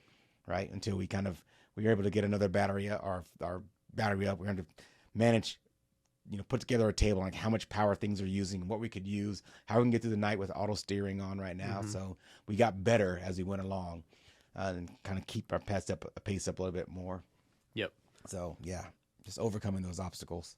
And so what I wanted to touch on next was, I think one of the most challenging mental things is when individually or as a team, you have a clear why, which you each had some different complementary whys. Like you wanted to feel like you were reaching your potential again and pushing really hard, but the team's goal was win the race. Yeah. And that became a non-starter after a while. Something that's really hard to deal with is when you're in the midst of something challenging and your primary objective is now no longer attainable. Yeah. Like I know when I plan my week each Sunday, if I have something, I want to study Russian every day this week. And then on Wednesday, something comes up. And even though I'm as intentional as possible and working as hard as possible, new top priorities came up and there was literally no time to study Russian. So I don't study Russian Wednesday. Yeah.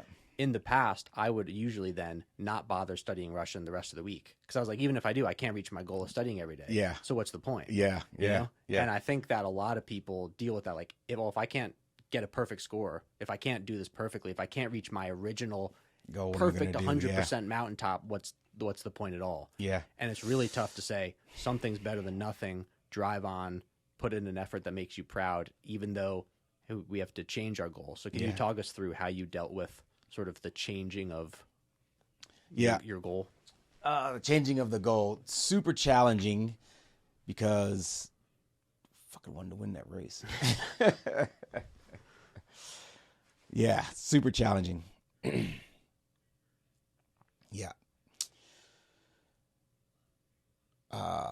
There comes a point of realization where, wow, this is not going to happen. For whatever reasons, it's not going to happen. You have to come to grips with the man in the mirror. Even though you know the probabilities of this happening are really, really low, what are you going to do? Are you still going to row hard or are you not going to row hard? Right? Rowing hard was still what we were trying to do. Me personally, that's what I'm trying to do. I'm like, you know what? I'm going to try to finish this race kind of, golly, when I look in the mirror, like, hey, did you give your best? Yes. Most of the time, right? Because there's times you're like, oh, I know it could be doing better, but whatever's happening, just because you know your capacity, what you're capable of, but there's some unknowns in there, like, whoa, the wind's really getting me, or the water's really getting me, or whatever. My paddle strokes are horrible. I'm just like smashing everybody else's paddle. You don't know if that's your best or not, because you're giving it your all. But you're like, is your all you can give? So you're in this space of like, man, what are you doing? So I try to continue to stay solvent and still real hard at the 2 hours. Sometimes frustratingly hard. Sometimes frustratingly, is this hard? Right? Like there's so many variables in there that are, and if you're being honest with yourself, it's like, wow, it's every single time was I always fucking gassing it out, because you don't even know how much energy you're at 2.5 weeks into and you don't even know how long the race is going to take. Yeah. 30 to 37 days. You're 2.5 weeks in. You're like, am I even going to make it at this pace? And there's a lot of things. Just got to give it your gas and try to stay disciplined to what you believe is your best effort. Yeah. And that vacillated for me. Like, yeah. At nighttime, I don't know, nighttime was kind of easier to rowing because there ain't nothing to see. You're just fucking going, You're just going in daytime. Still nothing to see because it's just open ocean everywhere. But there's just more things that kind of contend with, because you're kind of your brain's kind of looking for visual cues. So I don't know. I don't know if I'm answering the question or not. Yeah, I mean, I don't know. Just trying to say like you pivoted from the focus being winning the race to the focus being put forth the best effort I can and be able to look myself and when you get done, be proud. Yeah, which is usually a pretty good standard to try. It is a pretty good standard. It's what else can you do? Like, God, there's really nothing else you can do, especially in that situation. You're like freaking 1,000, 1,500 miles away from everything. Yep. There's nobody resupplying you new batteries. There's nobody like helping you out. It's what you brought on the boat is what you brought on the boat, men and gear included, right? Yep. So just dealing with those things and, just rough. It was hard, but so rewarding. So you just mentioned how nobody's coming to resupply you. No one's one coming. of the questions we got from the audience was, what did it feel like when you hit the point of no return? There were a couple of points in that race that were super interesting. One, I got an imaginary open ocean ribbon from my friend Tosh because I officially went more than 24 days in the water. That was my last Navy record. So day 25, woo-hoo, longest I've ever been in the ocean. There's another beacon of light where I wanted to set a personal record of treading water in the deepest water for anybody I've ever met in my entire life. So I did that when we cleaned the boat. I hit 15,800 feet treading water, which was awesome. To be clear, meaning the depth outside of the boat to treading clean water, barnacles off. Yeah. And the ocean at that point was nearly 16,000 feet deep. And I was like, woo.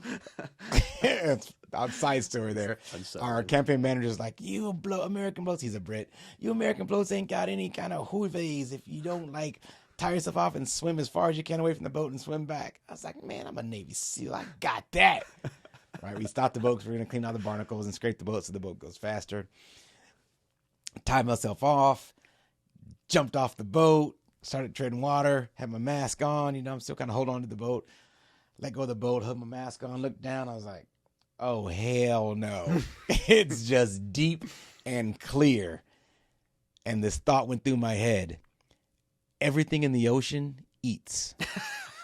Everything in the ocean eats everything in the ocean, which eats everything in the ocean. I'm in the fucking ocean, floating around this dark object against a bright white sky, tethered to a line, looking like a piece of bait, in some water that's 15,800 feet deep. The Kraken's gonna get me. I grabbed that boat so quick, boom, started scraping. Ah! Got back in the boat so weak I couldn't even pull myself up. I was like, help me. It was awesome. Paddling on, we're maybe halfway in the race, right? We're at the halfway point. So we had maybe a 900-mile checkpoint that was like emotionally like the first boat to 900 miles wins. Mm-hmm. We're like in the first or second place, maybe third place or whatever, right? Then we had, holy shit, 1,000 miles. We're 1,000 miles from shore. Then we hit the halfway point, which we thought was around 1,500 and whatever, 1,500, somewhere around there mark. Then you're like, oh my God. We are 1,500 miles away from any land. Nobody can come get you. Like in a reasonable amount of time, if something happens, you have to get off the boat. Nobody can come and get you. It takes like 8 days, 9 days, 10 days by a sailboat to come get you. No airplane's going to come stop and come and get you. Ain't no helo coming to get you. You hope that another sailing vessel is around that's going to come and get you. But dude, you're on your own. Like you're on your own. In my head, I had this imaginary, we're chugging uphill for the first half, and then we're chugging down, we're speeding downhill for the second half. That didn't happen. You're like, we're still going as slow as hell or as fast as, we're still going like 3.2 knots, 3.5 knots, whatever it is. And it's just there. And you're like, dude, there's nobody coming to get you. Like, you're just out here in a rowboat. Just keep paddling, keep rowing. Like, that was going through my mind, like, oh, one stroke closer. Now we're over the halfway point, It's just now I'm keeping my eye on like the finish line. So now the mileage was less, it was still important, but now the finish line is getting closer and closer, right? You get down to like, wow, we're at the 2,000 mile. Like, I'm still 1,000 miles from any land. Like 1,000 miles, what does that even mean? It's just crazy, just the amount of vastness or space that's around that you just, dude, it's just out there. It's crazy. The 1,000 miles away from everything. Can you talk about, you were saying one of the nights, it's so dark, you're rowing, and you started to experience, yeah. you were seeing your arms move in slow motion. Yeah. Can you talk about that? Yeah, because like after a while, there's nothing to see. It's like you just see blue water, horizon, and whatever kind of cloud pattern there is. At night, if there's moon, you see a magnificent display of the universe. Like you can't even like take on the perspective of how vast the universe is. You can't even like, your brain just can't even process that much information. You feel significantly insignificant, but completely significant, right? You feel, it's just crazy. There's so many stars. You can see through the Milky Way. I saw a shooting star that was like 2 minutes long. I was like, holy shit, it's a UFO. I'm just imagining things, because you can't look away too much because you got a rope. But since we were so far away from everything, there's no sense of speed, because the only thing that's moving is the guy. I sat in the back seat, or the front seat, the back looking backwards. The guy that's in front of you who's moving his oars, and you moving yours. There's nothing else moving. When there's no moon, you can't see any of that. Nothing, yeah. Like there's none of that. But during the day, like you're trying to stay in sync with the guy in front of you. So relatively, everything is at the same pace. Relatively, the boat's not moving anywhere because there's no way to tell that the boat's moving. There's no buoys. There's no other land masses. There's no sense of any kind of speed or scale. And you're just in sync at the same time. About 2 weeks or so in, our speakers went out. So now we're just a couple guys, we've got headphones on. No one's kind of talking. It's like, ugh. But I put on some, what's that, Apple Music, the spatial audio jazz stuff. Right, and it's going from ear to ear. Oh, yeah. Yeah. And I'm rowing. And all of a sudden I'm like, oh, no. It's like, that takes some acid. like everything just started going in slow-mo. Like 240 frames per second. Like, I'm like, in my head, I'm like, I think I'm rowing, but am I really rowing? Things are so slow. The guy in front of me, like, this happened in the daytime first. I can just see as though his traps are like, what the fuck is happening? I'm looking around, but there's nothing to snap you out of it because there's nothing that gives you any sense of time. So my brain was just kind of manufacturing speed, right? Because it doesn't even know what speed is anymore. It's just making up speed. So it made up the speed where everything was like so slow motion for like 7, 8, 9, 10, 11 days. I was feeding myself because there's nothing to give you any, because everything now is moving at the same relative speed. Things that are jostling, same relative speed. Like everything's at the same relative speed. And it was just so freaking weird. It lasted a long time. Like the first couple of days, I didn't want to tell anybody. I was like, is anybody else having this thing happen to them? Right? But, everybody's kind of in their own space for a little bit because we don't have any shared music or anything. So we're in our own space. Mm-hmm. And if I was like, is anybody else going in slow-mo? They're like, nope. It's like, oh, shit. I literally felt like I was dropping acid. But it was so awesome because like, I think I'm dropping acid on a rowboat. It's a free high right now. It's so crazy. To the point I was looking at the oars. I was just like, oh, I could let them go. And they would just like stay with my hands. Oh. I was like, maybe we're not going fast at all because the oars like slap back or something. It was absolutely bonkers. Like bonkers. It was bonkers. Took a long time, like 8 days. In my head, it was 11 days, but time was going slow. So it could have been 7 days. I don't even know. It was a long time. Like, it was a long time. It's like Interstellar. It's It was actually, like the year Interstellar, yeah. 2026 and no one's told you yet. Yeah. You I were felt at like sea half for the race, 5 I felt like years. I was in the Truman Show. I'm like, that shit ain't even real. Yeah. Like, it's the same movie every day. Are we actually going somewhere or not? Because there's like nothing's changing. Nothing is changing. So crazy. I know. It's like, wow. And then you can see like a dark storm cloud out there. And it's far. You're like, oh, that's a storm cloud. I can see the rain coming in. Maybe I should put on my jacket. Boom. Storm cloud's on you. The storm cloud's moving at like 20 knots. Your boat's moving at 3 knots. It don't take long to go way from over there to over here. It was just Yeah, the speed or the pace was just crazy to me. Like at night, I feel like I was going 100 million miles an hour because the wind and pound. You can't see anything. I just feel like I was in this vortex tunnel of just. I remember me and Tosh was going so fast. I was like, "How fucking fast are we gonna go right now? Jesus Christ, man! How fast are we going right now?" Like it's probably 3 knots, but it feels like it's 300 million knots. It was crazy. Just like holy shit. What happened? I don't know, but it's been 2 hours. I'm getting off the pedal. James, are you ready? I'm ready, boss. All right, we're going to switch. Open the door. All right, you step out 1 step. You sit down. I step back 1 step. Get in the cabin. That's all the steps we took all day. 3 steps a day. Unless you pooped, then you took maybe 7 or 8 steps a day. Exciting. Wow. Yeah. Let's before we get to the finish line. Yeah. Let's hit some other questions people sent in about the row itself. Okay. So, someone asked, what was the most difficult part of the sleep cycles? You're not getting, obviously, your 8 hours. You're not getting your 8 hours.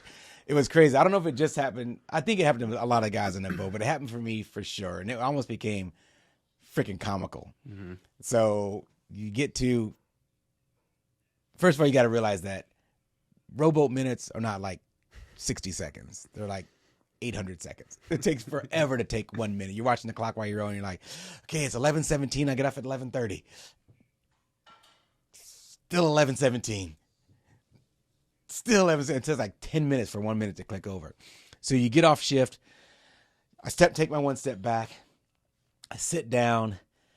And I'm like, okay, Chris, you got to eat, man. You got to eat because I'm worried about it. Make sure you boil water. Make sure you make your food. Then you can take a quick nap. And you boil my water and I make my food and I put it in my dish. I said, guys, is it my time to row again? Is it my time to row again? James, is it my time? You ready? He's like, bro, it's been 6 minutes. It's like, it would time warp so bad. Like I'd have 8-minute sleep, hard sleep cycles, or maybe 20-minute sleep cycles. And then you pop up and you're like, okay, all right, what am I supposed to do? Let me roll my arms out. Let me wipe my butt, so I don't get all blistery. Let me eat my food. Okay, I got about 40 minutes of sleep left. Okay, I'm going to lay down. James, I'm going to take 40 minutes nap, man. Make sure you wake me up in 5 minutes till. Gotcha. Guys, it's my time again. Bro, it's 5 minutes. Everybody was so worried of not letting the guy row 1 minute more on his shift than he had to. Like, everybody did a great job of like, don't fucking make the guy row more than 120 minutes. Yep. So in the back of your monkey mind is like, don't oversleep. You set your alarm, right? You set your alarm, you look at your watch, and you're like, I can't even remember what time I laid down. Yeah. You look at your watch, and like, it means nothing. They're just numbers. Did I get off at 1 or did I get off at 5? Or I get the same cycle? You're on 1, 3, 5, 7. The same cycle. But your brain just couldn't process. It stopped processing like what time really was, Oh, and I thought it was so silly. There was a boat next to us in the start of the race where they had this whiteboard and they had time schedules. From 1 to 3, you're rowing. From 3 to 5, you're off. Whatever. I was like, that just sounds so stupid. What are you guys doing? Midway through the race, I'm like, I don't even know how many minutes have passed. Like, I wake up, it's 4 o'clock. I'm like, is that 4? What does that even mean? What time did I get off? It's so crazy, But the guy rowing, he knows what time it is. You got 7 more minutes. And you're like, 7 minutes is an eternity. I could take a nap, eat a Snicker bar, and still get up and be ready to row, right? It's a lot. Another question was, we combined 2 here. So one was, what was your mantra during the toughest parts? Yep. And the other was, what did you think about when you wanted to quit? Yep. So never wanted to quit, like not being braggadocious, just was never on my mind. Just like in Buds, I never wanted to quit. I've never wanted, that's not true. I did quit a race, but I've never wanted to quit in most of the things I've done, right? I quit a race, absolutely. For whatever reason, yada, yada. Another story, another podcast, another chat. Chris chats. Chatting with Chris. That's what we're going to call this thing. Or Lies and Libations. One of the two. Side note. Anyway. So never really thought about quitting. There were some dark times, right? Not so dark and gloomy that I didn't want to get back out and row. So those never really came to my mind. There were times I'm like, wow, I'm really sore. My butt really hurts. My hands really hurt. God, sitting back on that seat is going to be dreadful. But it passes in like 7 minutes after you start.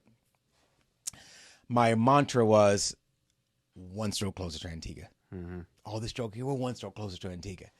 Shit, dude, we're one stroke closer to Antigua. One stroke closer to Antigua. You know, before that, it was, I was counting like day cycles. 3 cycles for this 12 hours and 3 cycles for this 9 hours. Oh, man, I'm on cycle number 2. So I drove for 2 hours, knocked that one out. Oh, cycle number 1. Right. Oh, after that, oh, we're at nighttime now. Oh, the sunrise is going to be there. One stroke closer to Antigua sunrise. Like, for me, it was like one stroke closer to Antigua was my, when things got dark, I just like, to me, I just had to break it down. Yep. Which is super interesting. I'm just thinking about this right now. Like when we do long events when you're walking or running or when you're walking, you know, I have a tendency to count numbers for some reason. Yeah. One more step. 1, 2, 3 steps, 4, next step. So I just break it down to just base. Takes no energy to think about it. Just base. Just one more stroke, man. Just one more stroke. Yeah. Yep. Well, it's interesting. It's a super effective mantra, I think, because it doesn't start like, I'm sorry, I'm going to interrupt real quick. It dude. doesn't start like that. At the beginning of the race, that was not the case. It's like, we're going to just crush. Let's just go. Yeah. Let's just go. I was more focused on my food. Towards the end, I'm like, whoo-wee. We've been on this water for 3 weeks. We got 900 more miles to go. You know, it's just daunting of the scale of how long things take, you know, or how fast you're going or not fast you're going or whatever.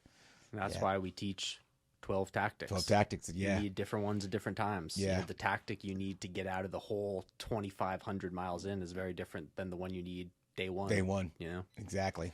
And I think your mantra of one stroke closer to Antigua is effective because when we teach self-talk, you know, basically thinking something over and over in your head to optimize your performance during hard things, you know, it combines a lot of the most effective things, which is, one, it creates a micro goal, always thinking about things in terms of one stroke applies micro goals. And then also thinking about your goal is crucial with self-talk, repeating like why you're doing this and how awesome it's going to be to get there. Rather than just keep going, you could think keep going or one more stroke closer to Antigua reminds you of like the reward at the end. I can't wait to see my family. I can't wait to see my wife. Yep. Can't wait to I was so excited to step off the boat and have wobbly legs. Yeah. Because the videos you're watching, whatever research you're doing, like everybody gets off the boat, it's got wobbly legs. I was so excited, like I can't wait to see what that feels like. I never had wobbly legs before, right? Yeah. I mean, 2 tours of 12 days, no wobbly legs. So I was excited to see that. Yeah. Kind of like morbidly, I was excited to. Can't believe I'm actually going to say this. I was excited to see like how skinny I was going to get because I was losing weight. Like I could feel myself cannibalizing. Yep. Like I need to eat more, but so hard. Right. So I was excited to see like what it looked like what's my body going to look like when it's just emaciating along the way. I was excited to just. It's funny. I wasn't excited to have food afterwards. Right. I wasn't excited to have a beer afterwards. I was looking forward to it, but it wasn't like a motivator or a driver for me. It was just kind of more internal things for me. I was super excited to see. Yeah, super excited to see my family, my friends, my wife. Super excited just to feel wobbly legs. I was like, I can't wait to get off this fucking boat. Like, I've been, you're in the same spaces. Like, holy shit, we're going to get off this boat.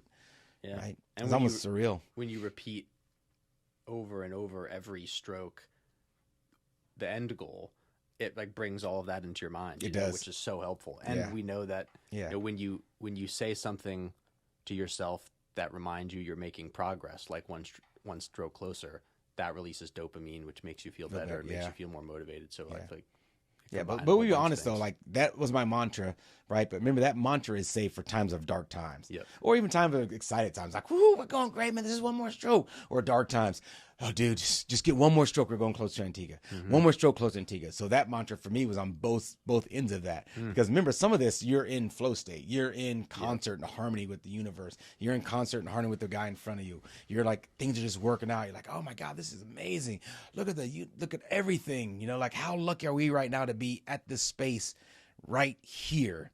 I felt it was so crazy. I remember me and Tosh were rowing, having our sunset chats like we had, and I was like, dude, how crazy is this? We're 1,200 miles away from shore. Nobody will ever be in the same place, like ever again in the same position Then we looked to our right, and there was the Irish team. Like, fuck, what?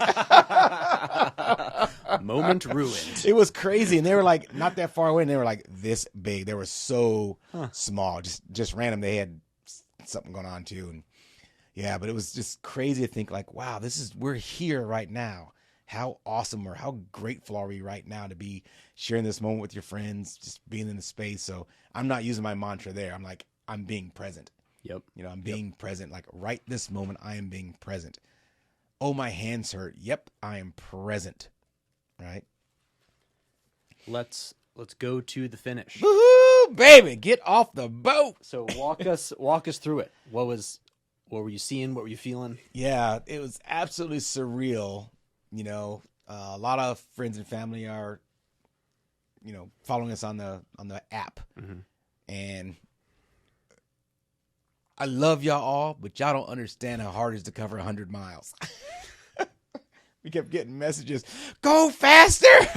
It's only 100 miles. I'm like, 100 miles is like a full 24 hours or 35 hours. It was like so hard. And then we, our guys on the radio were like, oh man, you should guys see land at about 100, 150 miles or whatever. We're like, where's the land? No land to be seen anywhere.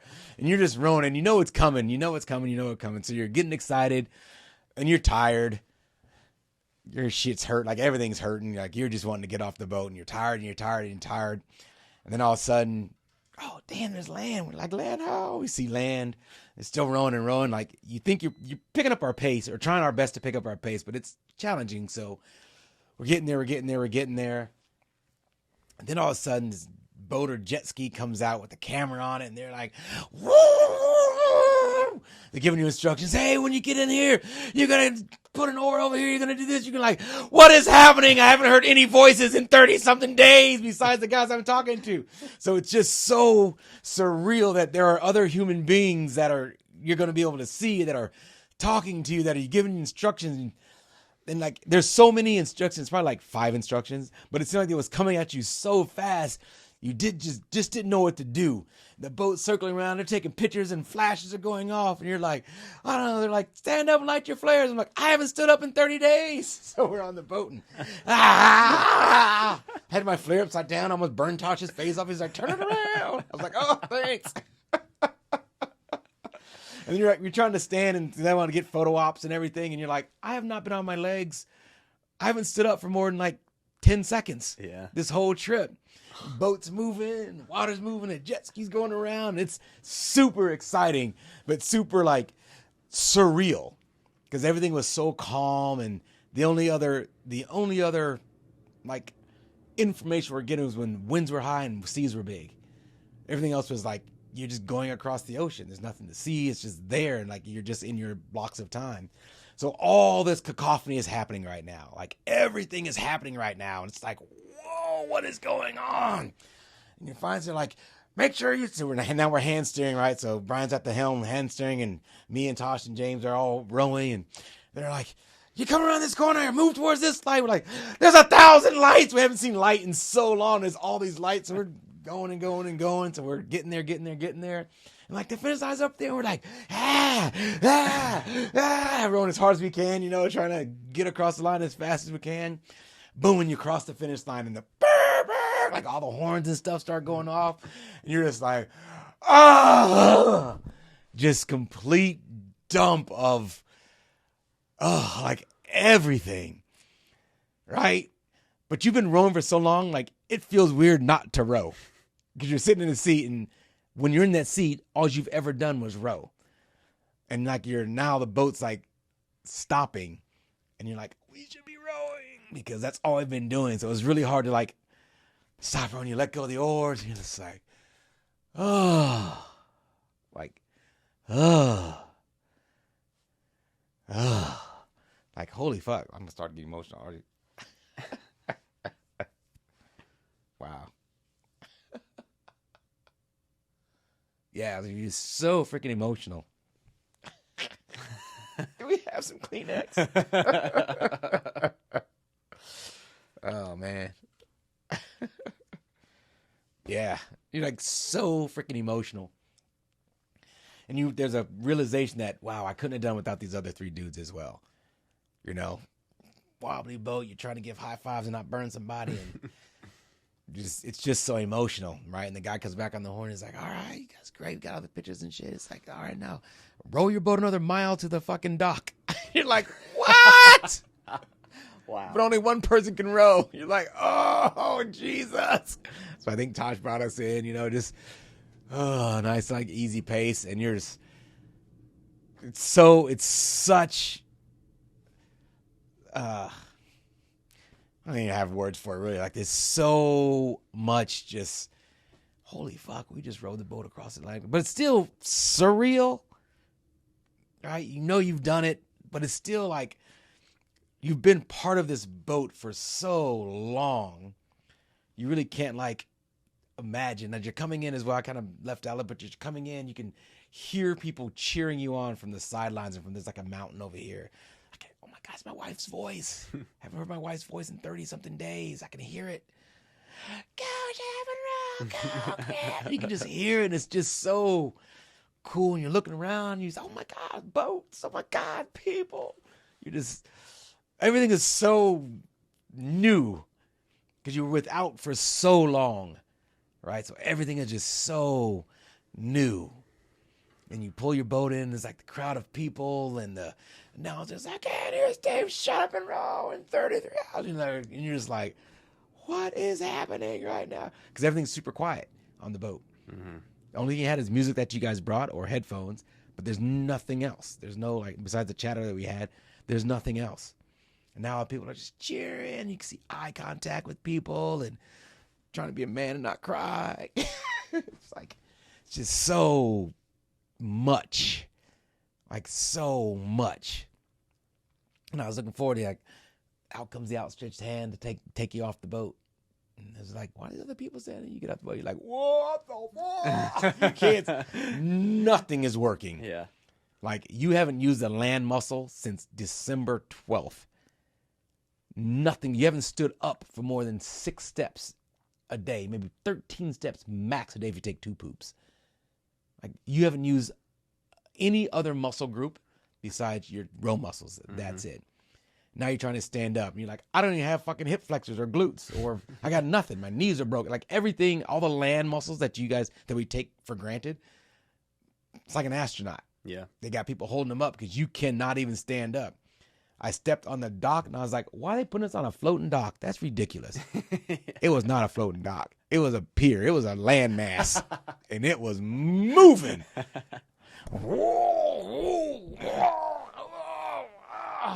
People are trying to hug you. I'm like, I stink. Just so much love and outpouring and just jubilation and just, holy shit, you guys just crossed the Atlantic Ocean. It actually doesn't like resonate yet that you actually like crossed an entire ocean, because there's no visuals. It's just the same blue every single day. You don't like see yourself. No, we're not looking at the app, right? You don't see yourself kind of moving around. Yeah, it was so inspirational, you know, just, yeah. Yeah, and then I sat in a chair and I was like, oh, fuck, I'm sitting in a chair. It's a nice cheeseburger and french fries and a beer. And I'm like, I can't eat a thing. I was like, so like exhausted, right? Because, I mean, you're not just physically exhausted because of the movements that you had on the boat, but just like now there's an emotional dump as well, where people are talking to you, interviewing, taking pictures. Like, there's so much. It's just so surreal, right? I'm like, whoo. Sat and drank some beers, ate some cheeseburger, told some lies. It was good. Yeah.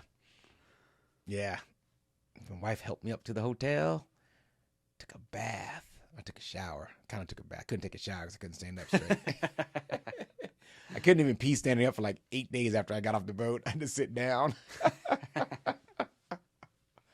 Yeah. Took a shower. Cried like a baby. It was just like an emotional dump. It was like, oh, crying, sobbing. Yeah, Andrew took good care of me there. Just like, she washed my hair. Because I had hair. It was a horseshoe George Jefferson hair, but it was kind of cool. I was like, oh my God, I haven't had anybody wipe my head. I haven't been touched, like whatever. Like, oh man, it was just crazy. Yeah, it's crazy. It was great. It was great. I slept for 2 hours and my dog died. Oh, Yeah, right. Crazy. Yeah, this is a journey for sure. so final question, I Yeah. think, to conclude. Are we over half hour yet? It's now been a couple months Yeah. since you finished. Any thoughts or revelations or Yeah. insights you've gained from doing this and having time to reflect that you'd like to share? Yes. I think you're right. It's been whatever, 5, 6, 7 weeks. I can't even remember. A long time. What is it? Maybe 2 months. I don't know how long Yeah. it's been. But it takes a long time to process. Still processing. Takes a long time to process. Because at one end of my ego is managing expectations. You didn't take first, second, or third place. First place for sure. Right? But you did cross the Atlantic Ocean. Mm-hmm. One kind of ego driven. And everybody's congratulating on crossing the ocean, but in your heart you wanted to be on podium. So trying to manage those two things have been interesting. I really want to use the word challenging, but it might be a little strong right now. Interesting. Still kind of wrestling with that a little bit, but the more I'm becoming in tune with everything, it's like, wow, what a magnificent achievement. And giving myself grace and being able to be okay with that without setting a world record or taking first place, right? So giving myself grace for that has been incredible. And that brings me to the biggest lesson I think that I learned was being in concert in harmony with the universe or Mother Nature. Like when we weren't in concert with Mother Nature, we weren't paying attention to the waves or the wind or the water. We're just working, just rowing hard. It was hard work and the boat was maybe going X fast, this fast. When we were in concert, the boat was moving faster and we were doing less work, right? Like everything was lining up. And if you're not lined up with Mother Nature, things are way more difficult and challenging than they need to be. So now that I'm back on land, now that I'm back with my people, I'm paying attention to what the universe is teaching me, what the universe is sharing with me, and trying to be in concert with that instead of forging my way at whatever cost to get something done, right? Pace is slowed a little bit, taking in more, being more present, like understanding what the universe, the cues the universe are giving me, being more grateful, just staying in concert, staying in harmony has been like my biggest lesson where, man, it's okay. You can give yourself grace. You can be okay with what you accomplish. You can be in harmony with the universe if you know how to listen to it, if you know how to think about it, if you're just part of this thing, which is great. And this blessing or gift of like just being alive, like right now. Like we're alive right now in this gigantic universe with all the gazillions. Someone said there's more stars than grains of sand on the planet. And I thought I saw them all. I think I saw them all. Like just being part of that is just incredible. It's just incredible. So I feel so grateful that I had an opportunity to row a rowboat across the Atlantic Ocean, for all of its ups and downs and pain and suffering and tribulations and trials. Wow, what a great experience. Yeah. I think that's a good place to end. All right. All right. Onward.